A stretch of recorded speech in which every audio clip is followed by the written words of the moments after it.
Assalamualaikum warahmatullahi wabarakatuh. Kembali lagi bersama saya Adinda Setiawati. Di sini saya akan membahas koneksi antar materi topik 1 pada pembelajaran berdiferensiasi. Selamat menyaksikan. Ada 3 utama pokok pembahasan. Yang pertama, pengetahuan baru apa yang telah saya pelajari. Yang kedua, bagaimana pengetahuan tersebut berkontribusi terhadap pemahaman tentang implementasi pembelajaran berdiferensiasi. Dan yang ketiga, mengoneksikan materi yang telah dipelajari pada topik ini dengan mencari benang merah atau dengan mata kuliah lain.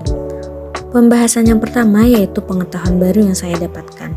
Banyak sekali pengetahuan yang saya dapatkan, namun di sini saya akan menyimpulkan saya memiliki pemahaman baru. Yang pertama adalah pentingnya menyesuaikan pembelajaran dengan kebutuhan individu. Dan yang kedua adalah teori yang melatar belakangi pembelajaran berdiferensiasi. Seperti yang Bapak Ibu tahu semuanya, bahwasannya siswa itu memiliki kebutuhan dan gaya belajar yang berbeda-beda. Oleh karena itu, sebagai guru, penting untuk menyesuaikan strategi pembelajaran agar dapat memenuhi kebutuhan dan gaya belajar masing-masing. Pemahaman baru yang saya dapatkan disajikan dalam bentuk tabel secara singkat seperti ini. Di sini saya menjadi mengetahui ciri-ciri pembelajaran diferensiasi. Yang pertama, berfokus pada kompetensi pembelajaran. Yang kedua, evaluasi kesiapan dan perkembangan belajar peserta didik yang diakomodir ke dalam kurikulum. Yang ketiga, pengelompokan peserta didik dilakukan secara fleksibel. Dan yang keempat, peserta didik menjadi pembelajar yang aktif. Sedangkan bukan contoh atau ciri-ciri pembelajaran tidak diferensiasi adalah yang pertama, memaksakan modalitas belajar pada peserta didik. Yang kedua, memberikan banyak tugas pada peserta didik. Dan yang ketiga, memberikan produk yang sama kepada semua peserta didik. Selanjutnya adalah kontribusi pemahaman baru terhadap pengimplementasian pembelajaran berdiferensiasi. Pemahaman baru yang telah didapatkan sangat memiliki peran penting untuk melaksanakan pembelajaran berdiferensiasi.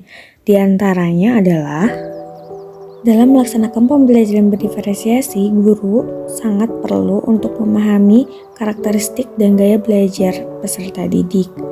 Karakteristik dan gaya belajar peserta didik tersebut merupakan suatu kebutuhan yang dapat difasilitasi oleh guru. Misalnya, peserta didik yang lebih visual dapat memerlukan presentasi atau grafik yang menarik dalam pembelajaran untuk membantu mereka memahami materi, sementara siswa yang lebih auditori dapat memerlukan diskusi kelompok atau presentasi lisan, sehingga tujuan pembelajaran akan tercapai dan pembelajaran menjadi efektif.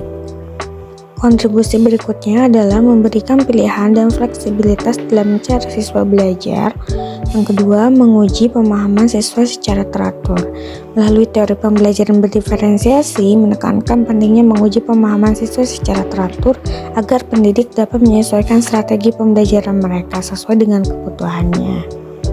Pendidik harus menggunakan berbagai cara untuk menguji pemahaman siswa seperti ujian, proyek, tugas, atau kuis. Materi pembelajaran berdiferensiasi ini berkaitan dengan mata kuliah lain seperti pada filosofi pendidikan, mempelajari materi pendidikan yang memerdekakan. Pada prinsipnya, pendidikan yang memerdekakan memberi kebebasan kepada peserta didik untuk mendapatkan pendidikan sesuai kebutuhan serta minat dan bakatnya atau dengan melaksanakan pembelajaran berdiferensiasi. Yang kedua, tentang teknologi pendidikan. Teknologi pendidikan ini dapat digunakan untuk mendukung pembelajaran berdiferensiasi dengan menyediakan berbagai alat dan sumber daya yang dapat membantu peserta didik belajar sesuai dengan kebutuhan gaya belajar mereka. Selanjutnya, prinsip pengajaran dan asesmen yang efektif. Dalam pembelajaran berdiferensiasi, penting bagi pendidik untuk menggunakan berbagai jenis evaluasi seperti ujian, proyek, dan tugas yang memungkinkan mereka untuk memahami kemajuan siswa secara menyeluruh. Dan yang terakhir, pemahaman tentang peserta didik dan pembelajarannya.